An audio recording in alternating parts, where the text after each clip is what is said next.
Olá, presbítero Pedrosa. Olá, meus amigos e ouvintes aqui do canal do Pedrosa.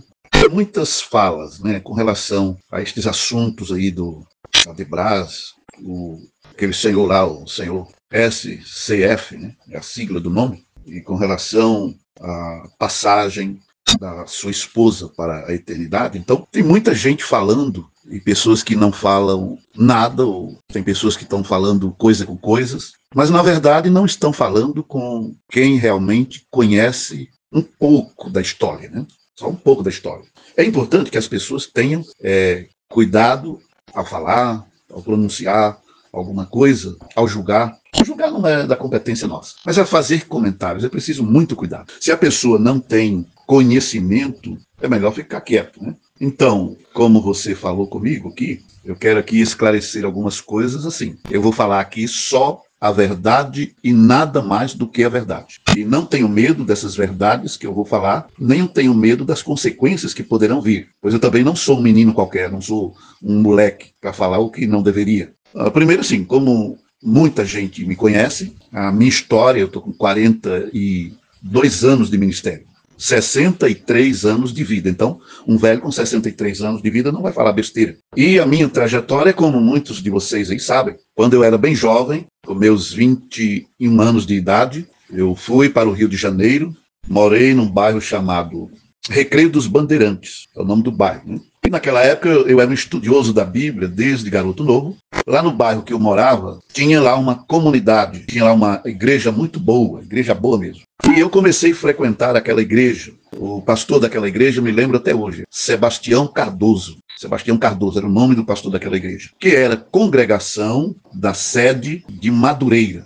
Então, como eu era estudioso da Bíblia, estava no Rio de Janeiro em uma viagem, eu fui fazer alguns cursos, Inclusive o meu interesse era fazer um curso de teatro e televisão. E praticamente na semana que eu ia começar a fazer os cursos, eu tive um encontro real e pessoal com Jesus. Eu não me converti assim porque alguém convidou, não. O convite tinha todo o tempo, mas eu sempre dizia, e sempre orava, e sempre jejuava. Eu só ia me converter a Cristo quando eu realmente tivesse um encontro com Ele, como o Saulo de Tarso teve, Como Moisés teve, como Samuel teve. Então, nas minhas orações, eu falava isso para o Senhor. Eu vou te servir depois que eu conhecer o Senhor. Aí eu vou me batizar e vou te servir. E ali no Rio de Janeiro, eu tive um encontro com Jesus. Eu perguntei ao Senhor onde eu deveria congregar.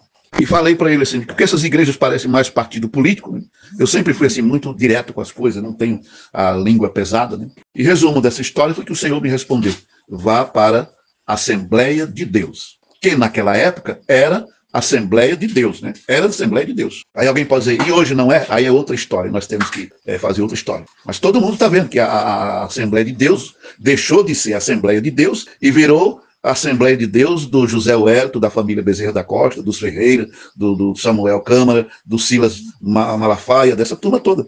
A igreja virou patrimônio desses homens. A de Pernambuco virou a igreja do Ailton, e assim daí por diante. Então foi lá que eu me converti. E foi lá que eu comecei os primeiros passos discipulado. E depois de algum tempo voltei para minha terra, para minha cidade, que você conhece aí, sabe onde é. Então, quando cheguei na minha cidade, aí, que é Pernambuco, eu fui servir ao Senhor na Assembleia de Deus de Pernambuco, que na época o pastor presidente era o saudoso pastor José Leôncio. E o pastor da regional do Vale do São Francisco era o saudoso pastor José Ferreira. E o pastor da congregação que eu congregava e onde me tornei auxiliar de trabalho e cooperador foi na congregação do projeto Bebedouro, que era o saudoso pastor João de Freitas. Então, quando aconteceu aquelas mudanças que o pastor José Ferreira foi transferido para Caruaru e foi para o Vale do São Francisco, o pastor João Severino Fernandes, todos vocês aí conheceram. E o pastor João Severino Fernandes fez muitas mudanças assim, bem bruscas na direção das congregações. E de uma certa forma, humilhou mesmo o João de Freitas e a família Freitas toda, que era muito grande naquela região. Então, nesta época, eu já trabalhava em Brasília, Como você sabe que eu trabalhava na CPAD, na Casa Publicadora da Assembleia de Deus, e lá em Brasília, Eu servia ao Senhor na Assembleia de Deus de Taguatinga, pastor Divino Gonçalves, que era presidente do campo de Taguatinga e presidente da CONAMAD, Brasília, Goiás e Tocantins. Ele era presidente da CONAMAD em toda aquela região, Brasília, Goiás e Tocantins. E então eu fui cooperar com eles, já como evangelista na época, né? Em Brasília eu me destaquei como evangelista, pregando nas ruas, nas praças, no rádio e tudo, e trabalhando como funcionário da CPAD, de onde eu tirava o meu sustento. E, algum tempo depois, o pastor José Huerto me escolheu para ser o office boy dele. Que, né? Alguns dizem que era secretário, não era secretário, eu era um office boy do pastor José Huerto para fazer os mandados dele naquela região toda ali do centro-oeste brasileiro. Em todos os estados do centro-oeste brasileiro, eu estava lá resolvendo as coisas do pastor José Huerto, da CGADB, porque ele era meu patrão, ele me pagava, mas servia como ministro do Evangelho na ADETAG. E, por sinal, ainda sou membro da ADETAG até hoje, nunca desliguei de lá. 10 anos depois, eu fui trabalhar em São Paulo. O pastor José Huerto falou comigo 3 vezes que eu tinha que trabalhar em São Paulo, e eu resisti, porque eu não queria ir para São Paulo. Mas ele era o chefe, ele era o patrão, e o patrão manda, e o funcionário tem que obedecer. Então, quando foi numa convenção que teve em Brasília, em 2001, o pastor Wellington Júnior chegou e falou para mim, olha, seu tempo aqui em Brasília terminou e nós vamos precisar de você em São Paulo. Nós queremos você em São Paulo. Eu ainda resisti, botei desculpa, mas passaram-se mais ou menos um ano, já no final de 2003, aí veio um e-mail, não era mais pedindo uma ordem para ir para São Paulo. Então eu conversei com o pastor Divino Gonçalves, que era pastor-presidente da DETAG, presidente da CONAMAD, Brasília, Goiás e Tocantins, e ele disse, não, meu filho, vai não, fica aqui. Eu falei assim, não, mas eu vou, me deixa eu ir, eu quero ir para São Paulo, eu tenho um desejo de trabalhar ao lado do pastor Lupécio. Quando eu falei isso, o pastor Divino ficou olhando para mim, com os olhos arregalados e sorriu. Disse, meu filho, você tem desejo de trabalhar ao lado do Lupecinho? Ele tem, eu admiro aquele homem. É um exemplo de vida na CONAMAD, na CGADB, ele é um exemplo, que foi mesmo um exemplo de vida. Aí ele fez uma carta de recomendação ao próprio punho para o pastor Lupécio e ligou para ele que me recebesse lá em São Paulo. Então, quando eu cheguei em São Paulo, eu fui morar ali ao lado da estação Bresser Moca. Todos vocês que conhecem aí, sabem ali onde tem a rua Major Otaviano, e eu fui morar ali, que era aproximadamente 1,5 km para o Belenzinho, e na outra rua já era o Brás. Então eu trabalhava no Belenzinho como um empregado. E congregava no Brás, como membro, como congregado, como obreiro, né? Caí na graça do pastor Lupécio e caí na graça do pastor Márcio Virginiano, que foi o arquiteto que arquitetou aquele templo, foi ele que fez aquela arquitetura. E ele é grande engenheiro em São Paulo, construiu muitas obras, né? E caí na graça dele também. Então eles me botaram lá para assessorar eles na construção do templo da Debrás. Então quando eu saía do Belenzinho, chegava no Brás, conversava ali com o pastor Márcio, ele me dava as coordenadas do que tinha que fazer. Então o que eu ia fazer? Era reunir os pedreiros, os mestres de obra, o pessoal e passar as coordenadas. Alguma coisa que eles precisavam falar direto com o pastor Márcio, eu vinha, conversava com ele fazia o atendimento, liberava recursos, essas coisas assim. E lá no Brás, o pastor Lupécio me botou na escala de cultos, né? Como você sabe, aquela escala do obreiro dirigir cultos. E algum tempo depois me botou como o segundo líder do evangelismo, quando descobriu o meu potencial em evangelizar, em ganhar alma. Como sempre fui evangelista e que sou até hoje. Então eu fazia muitos cultos ali no Brás, naquelas empresas do Brás, eu chegava assim, conversava com os empresários, fazia culto, orava, e muitos funcionários aceitavam Jesus como Salvador, empresários passaram a congregar no Brás, eu fazia um trabalho de evangelismo ali no Brás, na Moca, Belenzinho, Tatuapé, aquela zona leste toda, e assim muita gente congregava lá no Brás. E na época não era esse templo de hoje ainda, estava em obra na época, né? Era na Rua Major Marcelino, lembrei. Rua Major Marcelino, era o templo antigo da Debrás. No final do ano de 2005, o pastor Lupécio estava muito doente. E o pastor Márcio muito ocupado na construção, e o saudoso pastor Benedito, que era co-pastor, estava muito doente, e tinha outros pastores com muita dificuldade, então, de certa forma, o Brás sofreu no atendimento à membresia da igreja, né? Então, o que aconteceu? O pastor Lupécio me colocou para fazer uma assessoria, para ajudar atendimento de obreiros, atendimento de família. Eu passei a atuar na parte social, né? Ajudando a líder do departamento social da Igreja do Brás. E assim eu fui cada vez mais ganhando confiança. E terminou que eu ainda fui assim uma espécie de assessor direto do pastor Lupécio. Foi assessor direto mesmo. Eu tinha uma confiança tão grande dele que ele me chamava para ir jantar com ele, ou almoçar com ele, e tratar de assuntos do ministério. E era ele, o pastor eu e o pastor Cido Veiga, né? Claro que tinha aí milhares de obreiros bons, de alta confiança dele, mas eu não sei explicar por que ele tinha esse sentimento de respeito, de consideração muito grande por mim, pelo Aparecido Veiga, que foi ele quem batizou ele quando o Aparecido Veiga tinha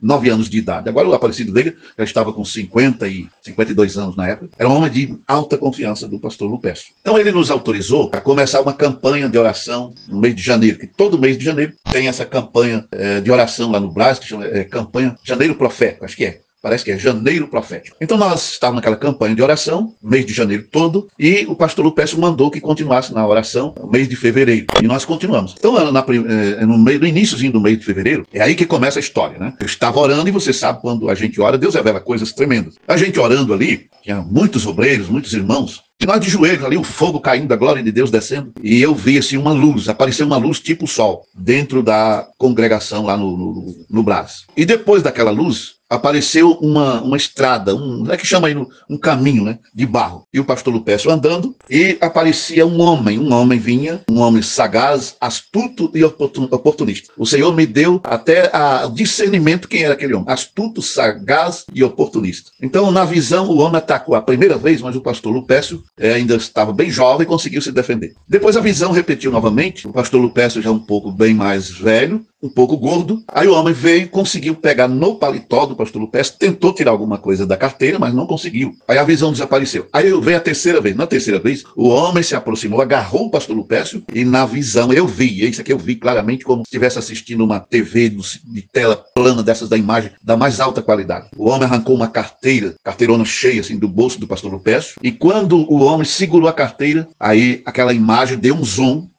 sim, e eu vi o rosto perfeitinho. O camarada usava bigode na época, ele era um pouco gordinho, que é este senhor, SCF. E eu falei pro pastor Lupécio, digo, cuidado, porque vai acontecer assim. O pastor Lupécio reuniu o ministério e mandou eu contar essa visão para a liderança toda. Eu não queria contar, mas ele mandou eu contar. Aí eu contei a história todinha. Quando eu terminei de contar a história, o pessoal ficaram assim, prestando atenção, e eu percebi nos olhares que ali alguém se aproveitou da situação para dar um golpe, um verdadeiro golpe ali, né? E aí passou, quando foi poucos dias depois, eu me lembro como fosse hoje. Eu era o dirigente daquele culto, estava na escala para dirigir o culto, passei lá no novo templo, que estava já quase no final da obra. O pastor Márcio conversou comigo, disse, olha, você vai andando, começa a dirigir o culto, com oração, 30 minutos de oração, eu ainda vou em casa e depois, quando eu chegar, eu prego a palavra. Mas lá. Então eu fui. 7 horas em ponto, nós estávamos de joelhos lá na Major Marcelino, e os crentes orando, quando de repente entrou um exército, mas um grande exército de homens. E eu vi aqueles homens entrando e abri os olhos, fiquei olhando assim. Era o senhor, o patriarca lá, né? O MF e o filho, né? SCF, e aqueles homens. Então eu olhei para aqueles homens, assim, que eu estava de joelhos orando, eu tinha oração há muito tempo, sempre fui um homem de oração. Quando eu olho naqueles homens, Pedrosa, é uma coisa estranha. Eu vi aqueles homens, assim, alguns com cara de narja. Sabe que você olhar e você vê narjas? Olha para outro, vê uma cascavel. Olha para outro, vê outro tipo de cobra. E olha para outro, vê um urso. Olha para outro, vê um leão. Olha para outro, vê um lobo, uma raposa, um bicho assim. E eu fiquei assim, meu Deus, será que eu estou ficando louco? Ali ninguém perguntou quem era o dirigente do culto, e o senhor MF, patriarca, assumiu lá o púlpito e disse assim, olha, aqui é uma intervenção da convenção deles, né? É uma intervenção e nós vamos destituir aqui a liderança e mais tarde, até quarta-feira da próxima semana, a gente coloca e vai empossar aqui o novo presidente e a nova diretoria. Quando ele falou isso, eu vi assim, aqueles obreiros mais velhos, aqueles patriarcas antigos, pegar suas coisas e sair, indo embora, né? Eu fiquei sem entender, mas vou ver o que é que vai dar aqui. Então acompanhei tudo e a mudança foi uma mudança terrível. Então, o resumo da história é que segundo lá uns documentos velhos, documento velho, amarelo, lá dos anos 40, anos 50, escrito ainda à mão, né? Não era nem assim um documento escrito em computador, é documento escrito à mão, aqueles amarelos. Ele disse que todo aquele campo de São Paulo era congregação lá da sede lá do Rio de Janeiro, né? Bom, na outra semana foi empossado o novo presidente, este senhor, SCF. E depois que ele foi empossado, eu ficava olhando assim, e eu tenho horas que eu ficava pensando que eu estava vendo o Saddam Hussein. Será que o Saddam Hussein ressuscitou e está aqui agora administrando isso aqui? Eu digo, isso aqui passa cada pensamento na cabeça da gente. E se existisse reencarnação, eu diria que o Saddam Hussein que ressuscitou, que reencarnou, estaria aqui agora nessa administração. Então, meu amigo, foi uma coisa terrível. Obreiros que tinham lá 25, 30 anos, 15, 10 anos, 20 anos, que trabalhavam, que dirigiam igreja, que moravam na casa pastoral, que ganhavam lá um saláriozinho, foram arrancados assim, bruscamente, de uma forma terrível. A coisa foi feia, eu não gosto de falar desse assunto. Resumo da história é que muitas e muitas vezes vieram obreiros vieram revoltados e queriam matar aquele senhor SCF. E Deus me usou para acalmar aqueles homens, aconselhar aqueles homens. Houve um momento que eu tive que falar sério, né, como o pernambucano fala, e Deus me usou para livrar aquele homem de ser morto naquela época. Mas, numa madrugada, eu estava orando no apartamento que eu morava lá, eu dou até o endereço, quem quiser, o apartamento está lá, Rua Major Otaviano, número 233, apartamento número 1. Então, eu orando madrugada, como eu tenho o hábito de orar madrugada desde a minha infância, que eu oro madrugada, e ali de joelhos eu vi claramente assim a visão, como se tivesse descido um telão na minha frente, e vi o púlpito da Adebras. Aí já estava no novo templo, eu já tinha feito a inauguração e já estava no novo templo. E aquele senhor, o SCF, no púlpito, aí chegou do lado dele apareceu um homem, eu vendo um homem gigante, o homem tinha aproximadamente acho que uns 2,40 m de altura, uma cabeçona grande, os cabelos brancos como a lã, a barba branca, e o homem botou uma foice. Você sabe o que é uma foice? Uma foice bem grande assim, viu? Botou uma foice no pescoço do senhor SCF, e o senhor simplesmente falou assim, ó, diz para ele se arrepender dos pecados dele e das coisas que eles estão fazendo com os meus ungidos, porque eu estou reprovando ele. Exatamente essa palavra, eu estou reprovando ele e as atitudes dele. Rapaz, eu queria falar isso nada, eu fugi disso aí uns 3 meses. Só que eu adoeci de uma doença tão terrível que eu não vou falar aqui, e quando foi um dia, eu estava de joelhos às 10 horas da manhã, em jejum, consagrado ali como sempre, aí eu vi uma outra visão. Eu vi eu sendo sepultado no cemitério de Taguatinga, em Brasília, Distrito Federal. Esse cemitério fica lá em frente à igreja da DETAG, onde eu sou membro até hoje. E eu vi eu sendo sepultado. E muitos pastores, muita gente ao redor do túmulo, lamentando, chorando a minha morte ali. Aí eu vi dentro do caixão, tem aquele vidro, lá na frente tem um vidro. Aí eu olhei no vidro. Quando eu olhei lá no vidro, o cara que estava no caixão era eu mesmo. Você não faz ideia como isso é maluco, é coisa de doido. Você vê você dentro de um caixão. Então eu falei assim, Senhor Jesus, se você quer me levar, me leve. É bom o Senhor me dar um descanso, me leve para a sua glória. Quando eu falei essas palavras, aí o Senhor me falou assim, você não está preparado. Você não entregou a minha mensagem, tá, para... Aí falou o nome do Senhor, né? Nome completo. Eu não vou falar o nome aqui. Você não entregou a minha mensagem, então se você descer a sepultura, você desce em pecado, não terás a salvação.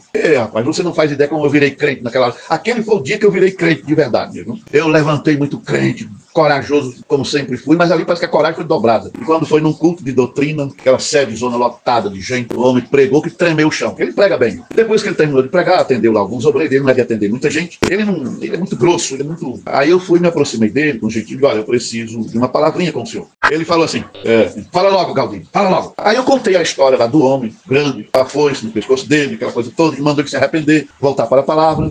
Aí ele olhou para as portas da frente, da lateral, e falou assim, você está vendo aquelas portas ali? Eu estou vendo, sim, senhor. Ele sai por aquelas portas ali e nunca mais volte aqui. Se um dia você voltar aqui, eu ponho meu segurança atrás de mim, de você. Eu ponho meu segurança atrás de você. E eu, como bom pernambucano, que nunca tive medo de nada, eu olhei nos olhos dele e falei assim, olha, o senhor me respeita, senhor? E falei outras coisas que eu não vou falar, mas com ética, com respeito, né? E fui embora. E aí, como eu trabalhava como funcionário do pastor José Wellington Bezerra da Costa, conversei com ele esse assunto. Ele disse, meu filho, seu lugar é aqui conosco, é nosso, você trabalha conosco há tantos anos, fique aqui. E disse, vai congregar com Pereira, vai cooperar com Pereira lá em Itaquera.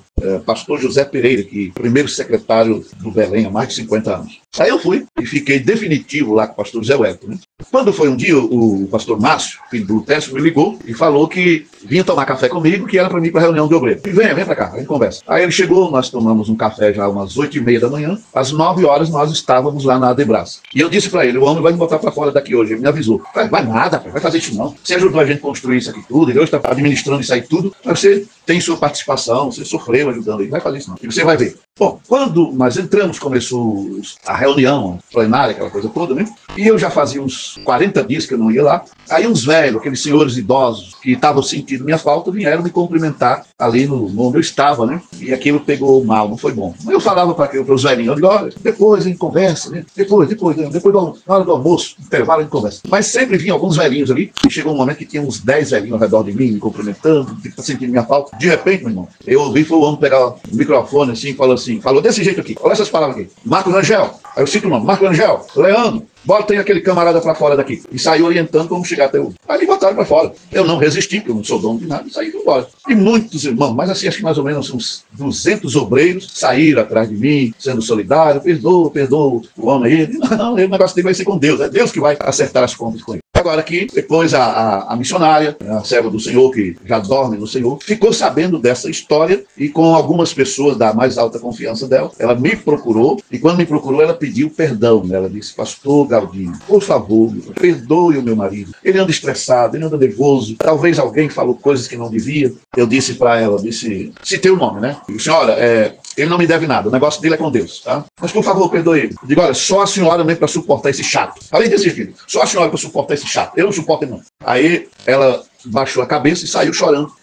Passou algum tempo, eu não lembro mais quanto tempo foi, só sei que me lembro, foi já em 2008. Eu estava em um trabalho, uma viagem missionária aí, nessa região de Inajá, na divisa de Pernambuco, com Alagoas ali, essa Mata Grande, aquela região. Eu estava com um trabalho missionário ali, o celular toca. Quando o celular tocou, número de São Paulo, não identifiquei, mas eu atendi. Quando atendi, era ela, chorando, pedindo perdão pelo marido. Perdoe meu marido, perdoe os erros dele. Não, ele não me deve nada. É porque ele está morrendo aqui. Aí ele está no hospital lá. Aí eu perguntei assim, com quem a senhora está aí? Ah, estou aqui com meu filho. Ele falou o nome, que é o herdeiro lá, né? E com o dito cujo lá, que me botou para fora lá. Ah, estamos aqui. Então põe no Viva Voz aí. Põe no Viva Voz para eles ouvir a nossa conversa e põe o celular nos ouvidos aí do senhor SCF. Aí ela falou assim, olha, já está no ouvido dele, mas ele está em coma, mas ele vai ouvir. Aí eu dei um brado, senhor. Senhor fulano de tal, aqui é o profeta de Deus, o homem que você botou para fora da Debras, viu? Mas levante-se desse leito, saia desse coma e vá trabalhar para Jesus. Em nome de Jesus, sai daí, vai trabalhar para Jesus. Agora as coisas vão ficar assim, as coisas vão ficar difíceis para você. Você só vai ser abençoado mesmo e honrado no dia que você tiver humildade de me botar para pregar na Adebras aí, lotado de gente, e no dia que você tiver humildade de me entregar um campo, como o pastor Lupécio acertou com você. Mas vai trabalhar para Jesus. Aí conversamos um pouco ali, desliguei o celular. 3 dias depois o homem recebeu alta e está aí, trabalhando para Jesus até hoje. Está vivo, magro, velho, acabado, mas está aí. E é isso. Agora, o que é que eu tenho para falar para ele? Se quiser levar para um tribunal de justiça, eu estou afim que me levem para um tribunal de justiça, porque lá diante de um juiz, aí eles vão me pagar 42 anos de ministério que eu trabalho sem ganhar nada, né? Porque eles viraram as costas para mim, me abandonaram. Eu hoje estou velho, cheio de problemas de saúde, e esses camaradas me causaram tanto problema na vida financeira, na saúde, na vida conjugal. Eles praticamente destruíram a minha vida. Só que quando minha vida estava quase destruída mesmo, aí aconteceu um milagre. Uma madrugada eu estava orando, e o Senhor Jesus me apareceu, frente a frente comigo, e me disse assim, meu filho, não temas, porque eu estou contigo. E me disse mais, continue pregando a minha palavra, continue ganhando as almas para o meu reino. Aí deu aquela palavra, eu já contei isso para você. Não ganhe almas para a Assembleia de Deus da Missão, nem da Madureira, nem para placa de denominação alguma. Eu não estou nas placas nem no CNPJ. Ganhe as almas para o meu reino. Levante os caídos, console os aflitos, restaure os feridos. Acredite no potencial que eu te dei. E use de misericórdia. Aí falou o nome completo daquele senhor lá. Assim como eu tenho usado de grande misericórdia contigo, use de misericórdia com ele também. Então, eu perdoei de todo o meu coração. Mas a injustiça que eles me fizeram, a mim e a minha família, eles terão que pagar. Não só a mim, mas a centenas e milhares de obreiros que eles destruíram a vida. E eu estou pronto para ir no céu, no inferno, em qualquer lugar, para testemunhar perante um tribunal de justiça de homens de bem. Se eu não conseguir isso aqui na terra, eu vou conseguir diante do tribunal de Cristo. A nossa causa vai ser julgada, viu? Agora eu resolvi falar essas coisas porque estão me ameaçando. Eu fiz um comentário lá no canal do Zaio, né? Fiz um comentário sem maldade nenhuma. Aí estão me ameaçando aqui. Vem pra cima de mim que eu tô prontinho.